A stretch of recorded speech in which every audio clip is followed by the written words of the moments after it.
এটা হচ্ছে একটা ফুটবল খেলার মাঠ।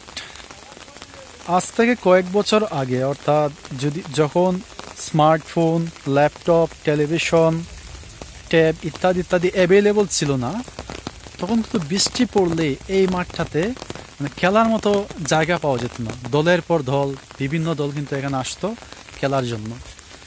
এই যে এখন দেখছেন আপনারা, সবুজ ঘাসে আচ্ছাদিত পুরো মাঠ।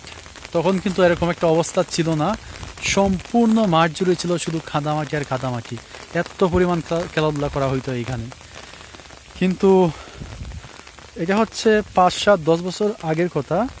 কিন্তু বর্তমান যে চিত্র দেখেন, এই সময় বলেন আর বিকাল বলেন, পুরো সময়ই কিন্তু মাঠটা একদম ফাঁকা।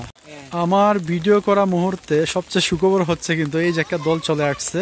তবে এরা কিন্তু ব্যক্তিগত উদ্যোগে আসে নাই, আসছে হচ্ছে আপনার এই যে স্কুল থেকে, স্কুলের ফুটবল খেলা চলছে তাই তারা এখানে আছে।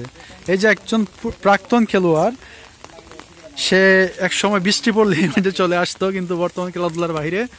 আপনি কিছু বলবেন? কেন? যাই হোক, একটা সময় ছিল প্রচুর পরিমাণে খেলাধুলা হইতো এই মাঠে। এই মাঠ না, শুধু বাংলাদেশের অধিকাংশ মাঠে খেলাধুলা হইতো, কিন্তু বর্তমানে এগুলা দিন দিন আপনারা বিলুপ্তির পথে।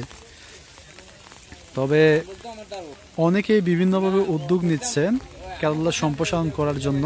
কারণ হচ্ছে বর্তমানে যে আমরা প্রজন্ম দেখতে পাচ্ছি, তাদের অধিকাংশই কিন্তু মাদকে আকৃষ্ট হচ্ছে, প্লাস বিভিন্ন ধরনের মোবাইল গেমিং, অতিরিক্ত মুভি ইত্যাদি ইত্যাদি দেখার ফলে তারা বিভিন্ন ধরনের ভায়োলেন্সের সঙ্গে জড়িত হচ্ছে। সো আমার মনে হয় যে আমাদের যারা বাচ্চা কাচ্চা আছে, তাদেরকে আমরা অবশ্যই খেলাধুলার প্রতি মনোযোগী তোলা উচিত।